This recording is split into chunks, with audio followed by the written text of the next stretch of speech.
Welcome to Journey to Oz, the podcast where we share migration stories from overseas to Australia. We are both registered migration agents, Nick, who specialises in family visas, and myself, Evan, who specialises in employer-sponsored visas. Over the years, we've helped many clients who have very interesting stories to tell.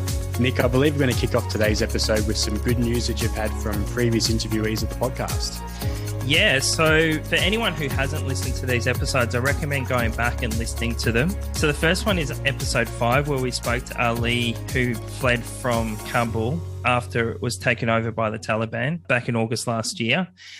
And Ali was evacuated and was in a refugee camp when we spoke to him. And he's now left the refugee camp and has got a job in New York. And the good news is he is actually been granted permanent residency for Australia. So he's got his permanent partner visa, and he will be coming to Australia soon. It's just at the moment he's kind of in a situation where he needs to figure out his employment situation, but he should be coming to Australia in the next few months, hopefully. And that's not the only good news in this fortnight. What else can you please share with us? Yeah, so episode 10 was about the Ukraine situation. We spoke to Kristina and Alex, and Kristina mentioned that her mother and her grandmother were in Mykolaiv, which is in the southern part of Ukraine, and has been under pretty intense bombing from the Russian forces. They actually escaped Mykolaiv and made it to the Polish border, and they're currently safe in Poland. Kristina's mother has been granted a visitor visa for Australia, and we're also considering applying for a visitor visa for her grandmother as well. And Kristina and her husband have actually flown to Poland to reunite with her mother and grandmother. So that's where they are at the moment. But hopefully they'll be back in Australia soon with both of them. Listening to that episode that you ran the interview for, it was so frightening and real and raw to listen to. So it's really heartwarming to hear that, because the situation at the time was that it's not looking great for Kristina's mother to get out because of the health situation of her grandmother. So just fantastic that they're now over the border. Yeah, absolutely. Yeah, massive relief, but still so many people stuck in various parts of Ukraine, unfortunately. So hopefully there's ceasefires to allow people to get to the Polish border. Well, a bit of a change of pace, but today's episode, we've got a very fun and engaging episode, and I love listening back to this. Nick, can you please give the listeners a bit of insight into today's interview? So I spoke to Monika and Matt, who are actually my second clients just after I was registered in 2016. And they talk about how they met and how they were in a long-distance relationship, and then how Monika came to Australia on a visitor visa, and how they decided to get married and apply for a partner visa, and they've since had 2 children as well. So we go through all of that. I started by asking Monika about how she met Matt. There is this walking trail in the north of Spain. It's called Camino de Santiago, or the Way of St. James in English. And I think both of us were in our time of our lives when we needed to change something. At least that was the case for myself. And me, yeah. Yeah, the same. Yeah. And Matt, do you remember that moment? When did we see each other for the first time? I think it was really me chasing everything. Monika kind of just did her own thing, but I think I kept things going. I waited for her to catch up to me. She slept in a lot in the Camino, and I usually woke up very early. I got through a lot of land, but I waited for her. The Way of St. James, what's the significance of that walk? Well, it is a pilgrimage. St. James had done the walk. Okay. From southern France all the way through Spain. And then I think the story is he got thrown in the ocean, and these little scallops, which is the symbol of St. James, were all over him. And then the pilgrims carried his body all the way back. And how far is the walk? So it's a bit over 1,000 kilometres. Right. Okay. So how many days do you do the walk over? Yeah, but this whole thing usually takes just a bit over a month in Spain. But just to make it clear, it started as a religious thing, but nowadays it's more like generic spiritual experience for people if they want it to be. like that. And you just walk on your own pace through beautiful Spanish landscapes. There's a lot of accommodation, very cheap accommodation on the way, and you make it social if you want, or you make it the opposite. you can just meditate and be by yourself, or you can do both, which I believe we did, and you can meet the love of your life. Yeah. So are there many other people walking along the trail at the same time? Oh, yeah. Yeah, it's very international as well. So you meet people a lot of people locally, Spanish people, but also other countries like us. And then people don't walk together unless they choose to. So you sort of bump into the same people along the way. You see them in one town, then maybe a few days later. So I think I saw you before that day, but that specific day, you seemed really lost, Matt. You seemed like you were just standing there. I was waiting for you. I was waiting for you.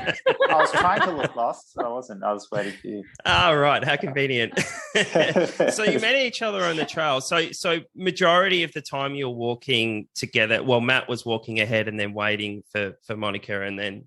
I actually started with my brother at the very start in southern France. Monika didn't come till, I think it was like Pamplona around then. Yeah. Yes. Which is like a little bit less than halfway, because you can start at any point at the pilgrimage. But yeah, I started with my brother. We barely walked together. A lot of it I did do alone, because it's... Yeah, right. It is very tiring to talk to people like the whole time. You just want to be on your own.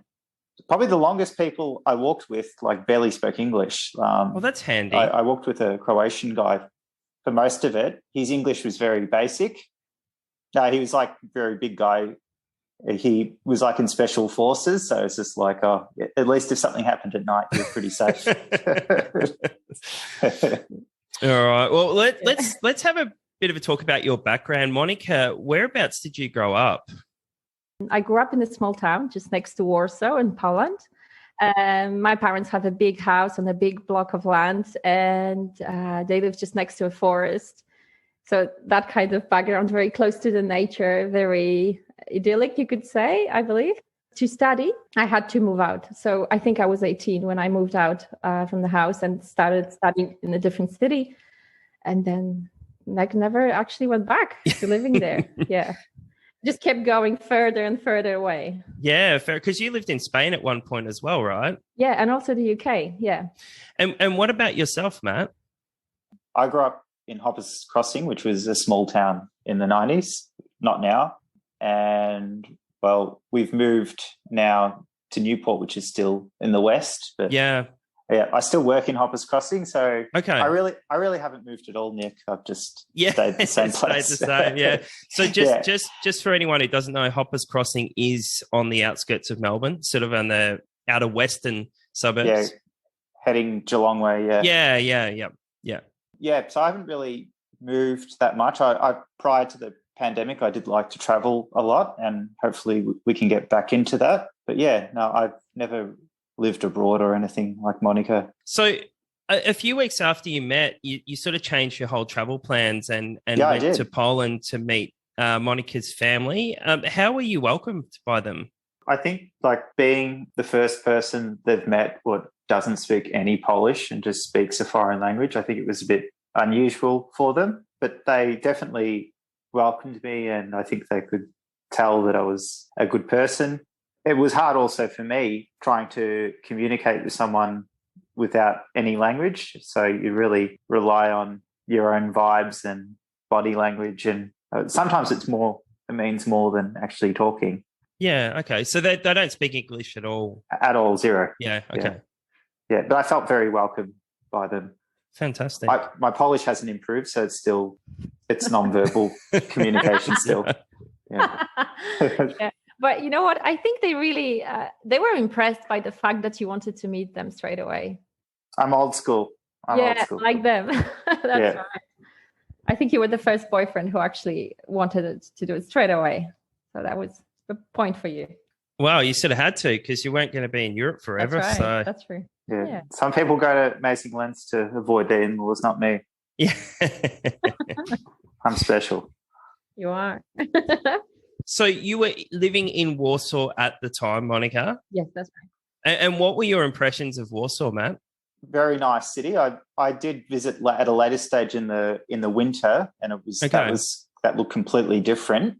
It was a lot different to most cities I've been to in Europe. I've mainly at that point had gone to mainly Mediterranean type cities, and so it was a big shift to see Eastern Europe. It's still, I think, going to Lithuania. I think on another trip, I realised how more west Poland is. It's definitely fascinating, from an Australian point of view. We don't really talk about that type of city and that architecture. There's a good mixture of post-communist and the communist architecture, which I really don't quite mind. Monika thinks it's ugly, but I'm quite fascinated by those big statues and big buildings and small people, and So you sort of then went into being in a long distance relationship for a couple of years. So Monika, how did you sort of reach the decision to relocate to Australia, the other side of the world? There was a couple of things. I think main one, except our commitment, obviously, it was very expensive to keep it going long distance. So all those flights. We did a trial when I had a long leave service kind of thing at work. So I could go to Australia for a couple of months, and that was our trial. Let's see if we could do that. And that went really well. I really enjoyed being here and helping Matt with his work, just learning the way of life, Australian way of life, and so on. And that's why, we decided to try to give it a go. I was really excited to do it because, as we mentioned before, I already lived in other countries, and I felt like I know how to do it. I know how to adjust to another country and culture, and I love it. And you'd already lived in the UK, which was an English-speaking country as well, with a similar culture to Australia, really, in a lot of ways. Yet pretty different at the same time, yes. Yeah, true. But I think it's more same than different, though, compared to other countries anyway. Yeah. Yeah, the basis there, yeah. And Matt, did you ever consider relocating to Poland, or was it always Monika coming to Australia? I don't have the linguistic skill. Okay. I think Polish is a pretty tough going language, and I just thought, to start again. I did look into it, but my profession wasn't really. It was very, very difficult to try and find work there. It's quite niche what I do, and I just thought, it's a bit hard. I said, maybe we could live halfway point in Spain, but I probably wouldn't work there. Okay. But then you got to learn Spanish, so which will probably be a bit easier. But Monika's a Spanish teacher, so. Yeah, that would make it easier. Yeah. No, I've always been a bit of a homeboy. Yeah, fair enough. I think the climate scares me the most. Oh, the winter.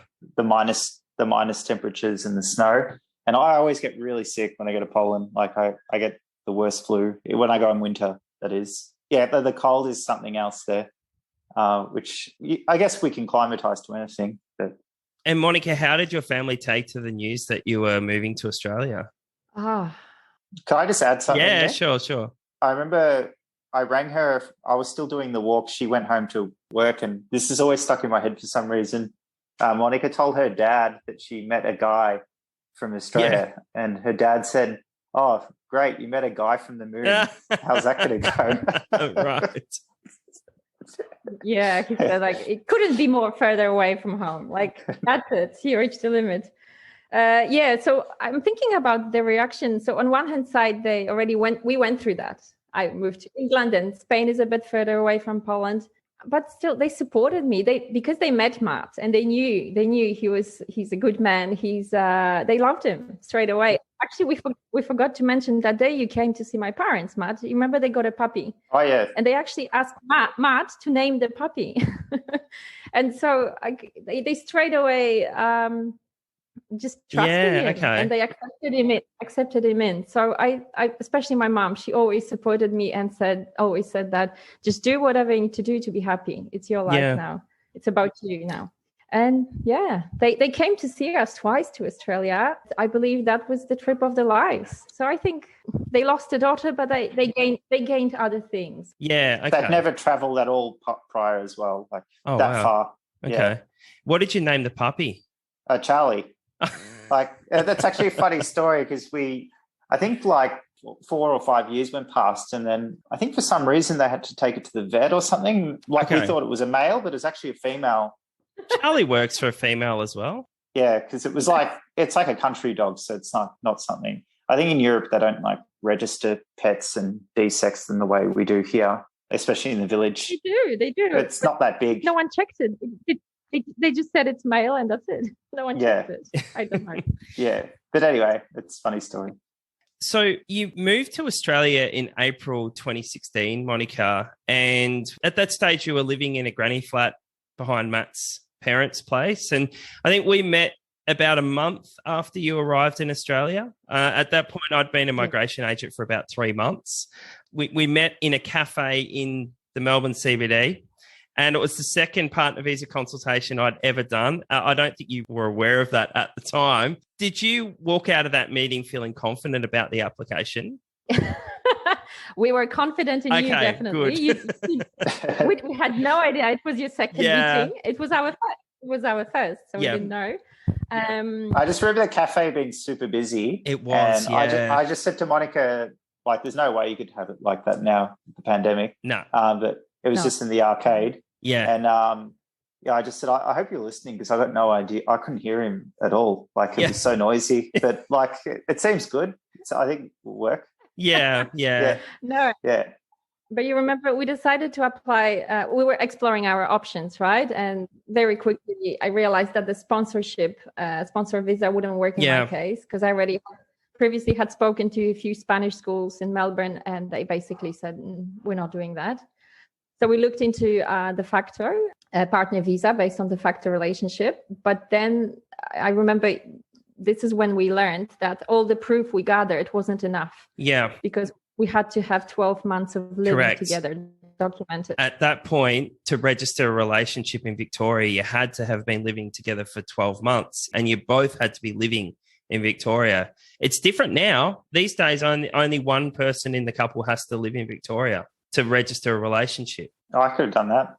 I mean, look, if it had been a year later, you probably would have been able to come to Australia on a visitor visa, register your relationship and apply for a partner visa, because that's what a lot of people do now. But at that point in time, it wasn't an option. And I think we concluded that marriage was going to be the only option. Was it a difficult decision to get married? Not really. I think we did it on the same day, that decision. I remember we left the meeting. So when you asked me if we were confident, we left the meeting thinking about, so what are we doing now? Are we getting married, or am I going back to Poland? And actually we went to the museum, the National Gallery. We were looking at the Australian art or the gum trees. I remember that vividly. And we looked at each other and we said, let's just do it. We want to be together. Like, let's just do it. If that's something has to be done, we would probably do it anyway. Yeah. Is this how you remember it, Matt? Yeah, along those lines, yeah. I do remember the painting we stared at. I said, this looks very familiar. And my parents actually have a copy of that painting in their living room. It's not it's the original. Yeah, so I'm like, I think I was in shock more from the painting. Like Monika's question was like less shocking, but I'm like, this painting looks very familiar.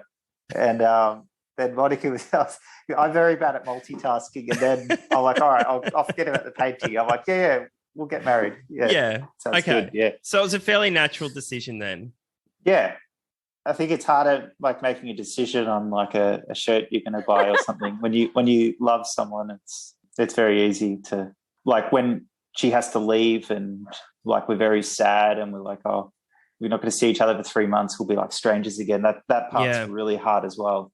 Yeah, it's true. Especially seeing as at that point, most of your relationship had been a long distance relationship as well.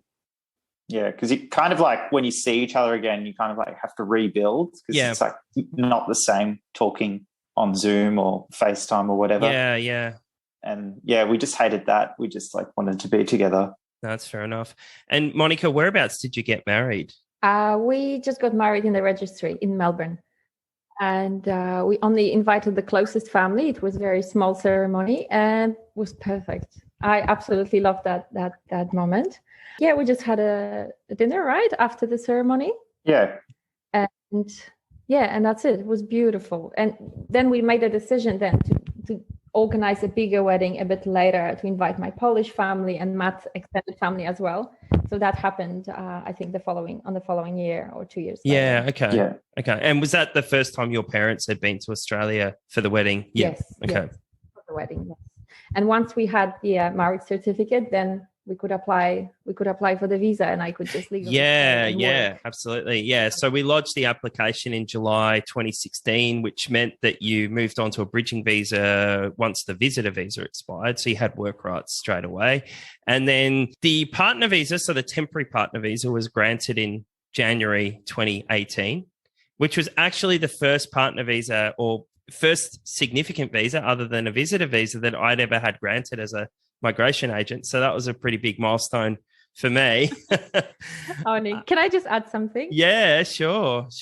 So after the meeting you, we made a decision, we hired you, we started all the paperwork. And then we thought about actually checking you online if you're a legitimate agent. And then we realized he only was registered a couple months before us. But it was too late. We already paid the deposit and everything. Yeah. And you made such a good impression on us. So we thought, let's give it a go. Yeah. So and worked out perfectly. Yeah, thankfully. So by October 2018, we were preparing to lodge stage 2 of the partner visa application. And by that stage, you'd moved out of the granny flat. You were renting a place in North Melbourne. How did you find the second stage of the partner visa application compared to stage 1? Less scary. Much easier. Yeah. Yeah, because we already been through, I think, the shock from the first application that really gets to you, because you're just like, oh, it's so much proof and all that. And then you just realize, oh, we just got to play their game, give them what they want. It's round 2, we're nearly done. I think the fact that the first part was over and done with, like, we can easily do the second. I don't remember in detail like what was involved, but I just remember being a bit more relaxed with the whole system. Yeah, because you'd had the first visa granted. Yeah. And as far as I remember, it was similar paperwork. It is, so again, statutory declarations from family and friends, timeline of our relationship, more proof of travel, joint plans together, so photos and so on. So I'm really glad we don't have to do that now, Nick, because I just don't post at all on social media. I would just have no proof of my life at all now. So, some people don't. It's fine. It's okay. If you're not, I mean, if anyone's listening to this and preparing a partner visa application, it's not essential that you're on social media. Some people just don't use it. Yeah. I mean, if you are on social media, absolutely use it. But, you know, there are other ways to show the social aspects of your relationship other than social media. It's not the be all and end all. Yeah. So just to sort of compare stage 2 of the application to stage 1, on average, we probably submit between 30 and 40 documents for stage 1 of a partner visa application. Stage 2 is probably more like 10 documents. So it's not as in-depth because you've already sort of proved your relationship at stage 1. So then it was around about 9 months later, July 2019, when your permanent visa was granted. How did it feel to be a permanent resident? Oh, it felt amazing. All this process was so long and overwhelming and required so much work. I felt like I won, like I achieved something. Like, even though, well, I did, I guess. But it gave me that sense of security of being able to stay in Australia no matter what. Yeah.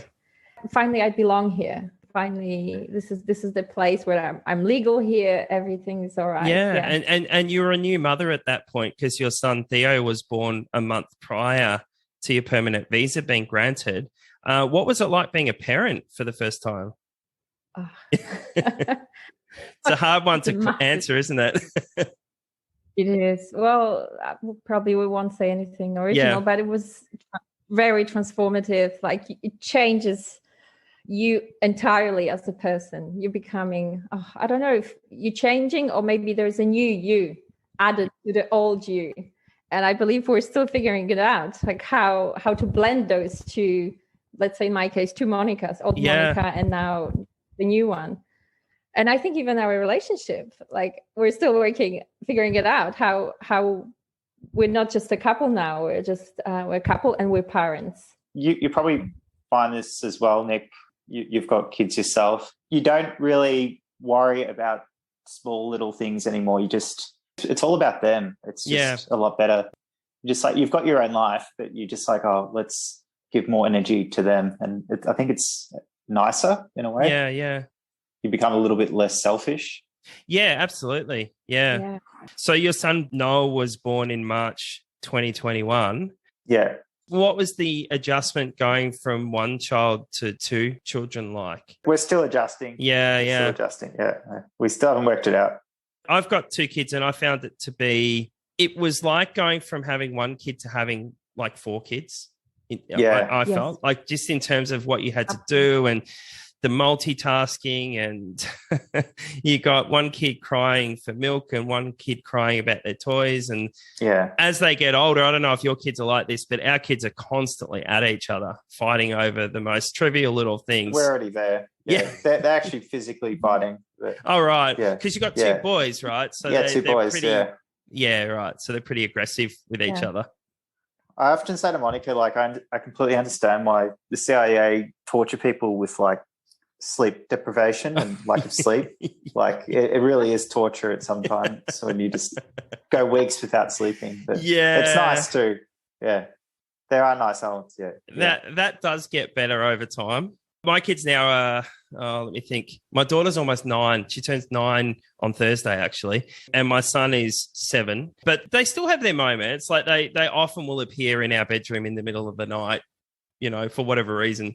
But mostly they do sleep through. So you do get a lot more sleep as they get older. My mum said I used to stand like in the corner of the bedroom in my white pajamas and scare the hell out of mum and dad. I just didn't say anything. I just stood in the corner of their bedroom.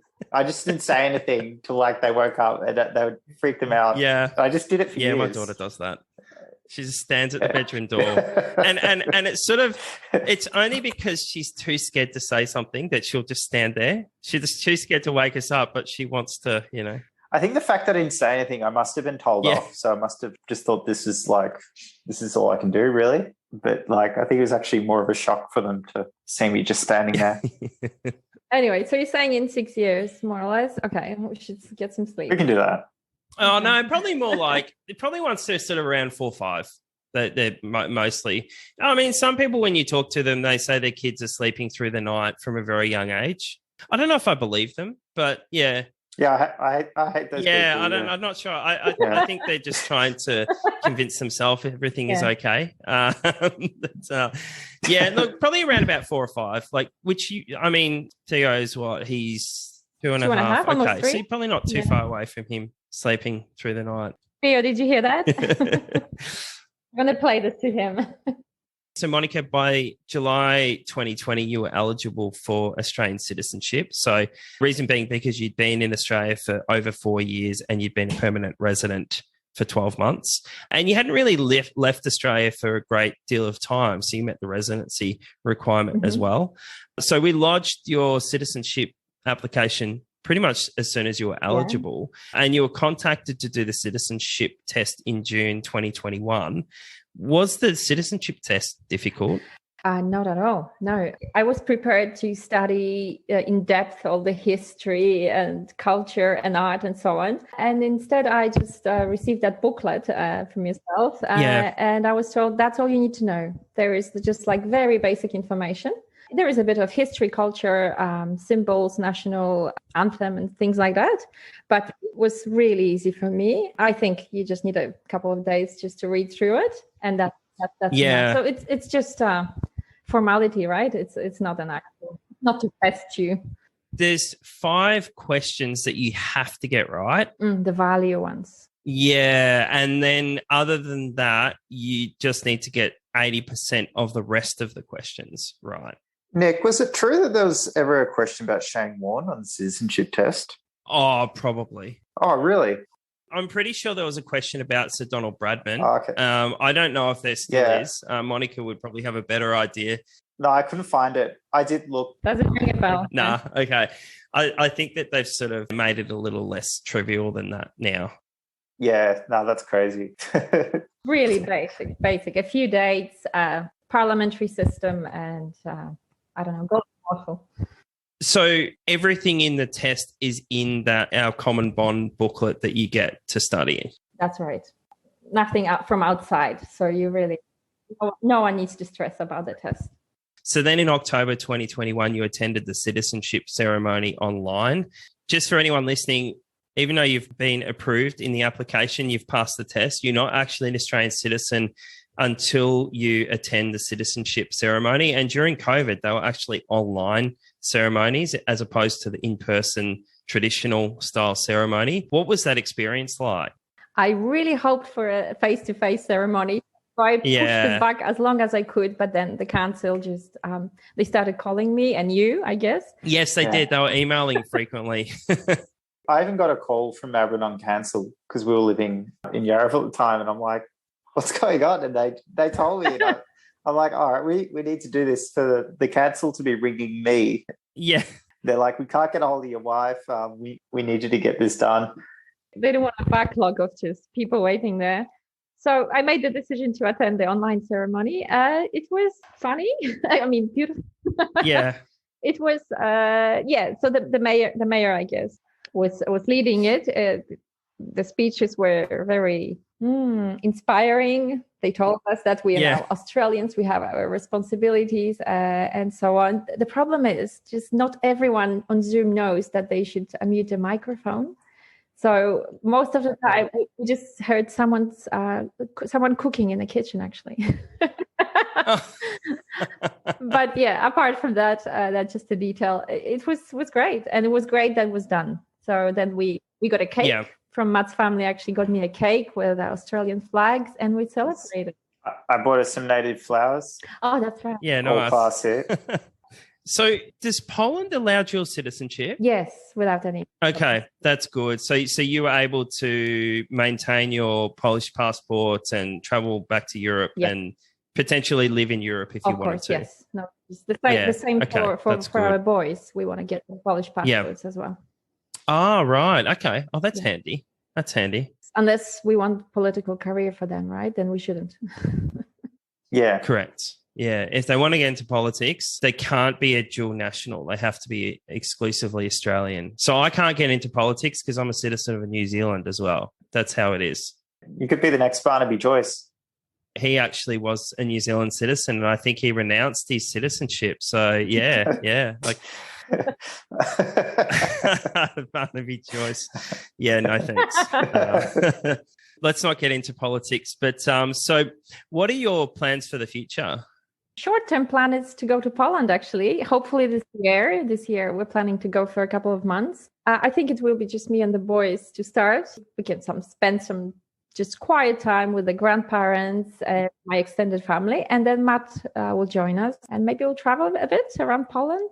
Yeah, we're worried just a little bit about the uncertainty about it all. But I think that's normal. I think we just have to do it, and hopefully it will just get better. Yeah, okay, fantastic. I mean, look, I think we've seen the worst of the border restrictions. I think the hardest part, Nick, will be just getting back into the country. We've seen that with Ebola and that, the Australian customs is very, very strict. So that's probably, I think Europe won't really care. They'll be pretty relaxed, I could imagine. But yeah, it's more Australia. It's just coming back. As long as you follow the steps, you should be okay. Yeah, that's it. Yeah. You know, you have to show that you're fully vaccinated. You have to sign a declaration. There's a few steps you have to take. Yeah. But and by the time you travel, that may have changed anyway. Oh, it's changing all the time.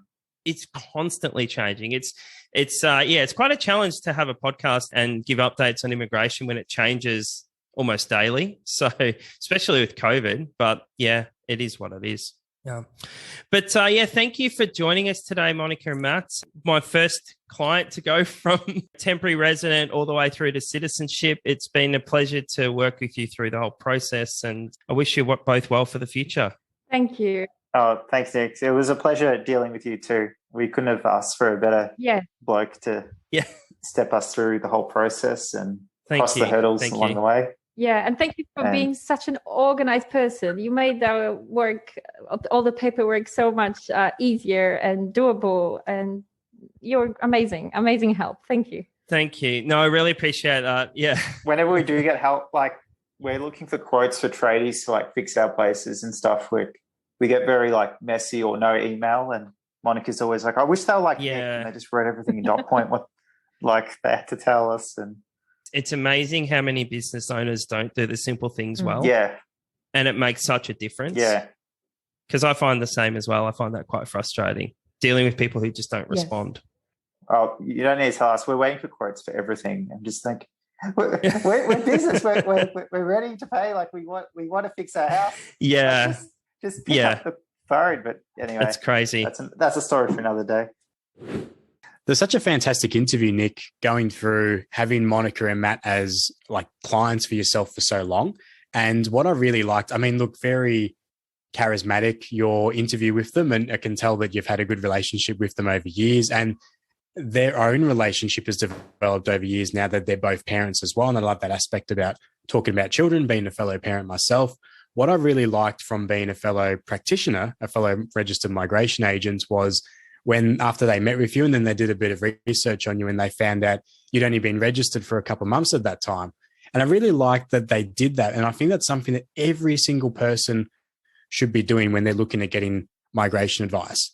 I had a client recently and she was going through the drama she had with her initial agent. And look, unfortunately, far too often am I catching my clients, because I do the employer-sponsored visas, they've quite often done a student visa and a graduate visa first and stuff like that. The horror stories that I'm hearing, and just bad, not just bad from migration practices, but just bad sort of business practices as well.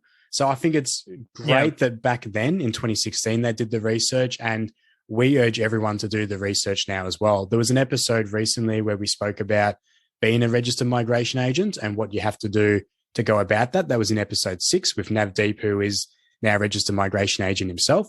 We're talking about how the first 2 digits of your MARN number, they equate directly to what year that you got registered in. So not that it would matter if someone has got 2 years of experience versus 20 years of experience, but for goodness sake, people please just need to check that someone is actually registered to give migration advice. There's heavy penalties for people that aren't. And unfortunately, there's people out there running practices where they are just looking to grab money and do the wrong thing, and because they aren't registered in the first place. Yeah. And we've recently had a new migration agent code of conduct come out on the 1st of March, 2022, which is a lot more strict than the previous code of conduct. So migration agents are being held to a higher standard than what we were previously. And Nick and I have had these chats backwards and forwards about this new code of conduct. And as much as it's been a bit of a procedural and functional nightmare to implement these new systems into our practice to make it automated, you know, so when someone... How's it ever? Yeah, so when someone does a paid consultation versus initial consultation and making sure they...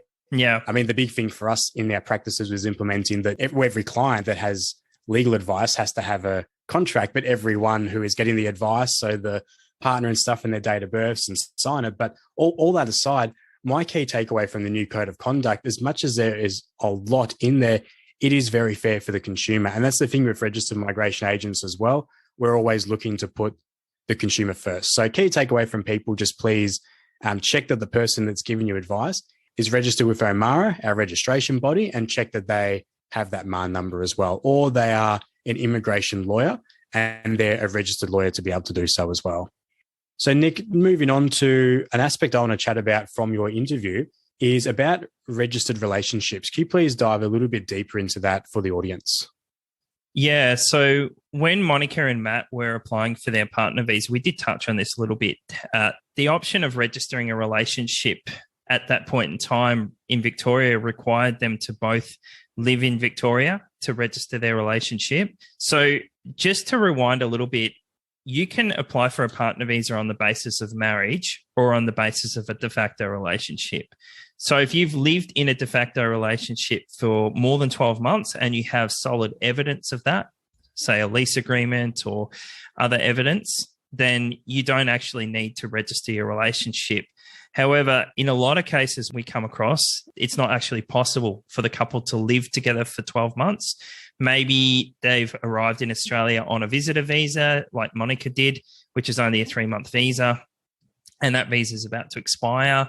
They can show that they're living together now, but they can't show they've lived together for a full 12 months. So an option is to register the relationship. And at that point in time, it wasn't an option for Monika and Matt, but the Victorian government since changed the requirements so that only one party in the relationship has to live in Victoria and both parties have to be over the age of 18. So it is actually possible to register the relationship without living together at all. And this is also an option in Queensland, New South Wales, the ACT, South Australia, and Tasmania. It's not an option in the Northern Territory or Western Australia. The Australian government doesn't accept registered relationships from Western Australia under the Migration Act. So it's a good option for anyone who either can't get married, doesn't want to get married, isn't interested in getting married, and wants to apply for a partner visa on the basis of a de facto relationship. In some regards, a de facto relationship, the definition sounds simple enough, but everyone's circumstances are quite different. And that's where Nick had to look into, well, can we register a relationship and who can and who can't in those circumstances? So I've been referring my partner visa clients to Nick over several years now, and he's definitely the best in the business. So Nick, if someone has questions about if they're maybe applicable to register a relationship to prove de facto definition, how can they contact you? So you can always book a free consultation at hansenmigration.com.au. One thing I should also stress is that it's not just a matter of registering the relationship or getting married. You do have to show evidence of the relationship.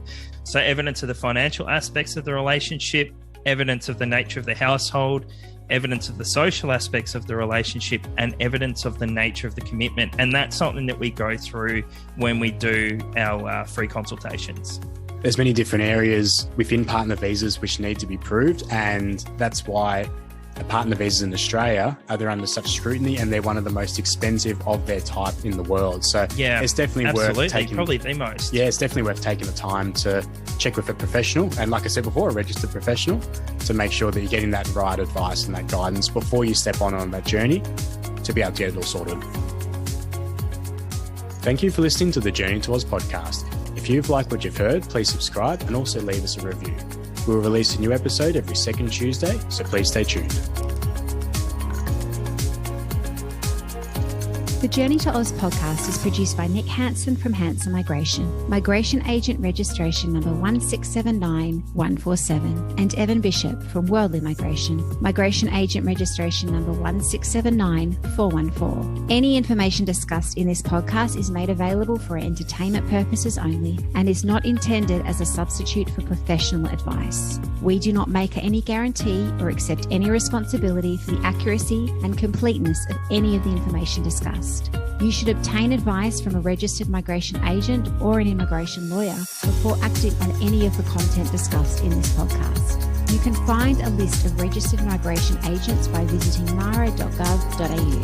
The information contained within this podcast may not be reproduced without our prior written consent. In the spirit of reconciliation, we acknowledge the traditional custodians of land throughout Australia and pay respects to their elders. We extend that respect to all Aboriginal or Torres Strait Islanders today. Thank you for listening.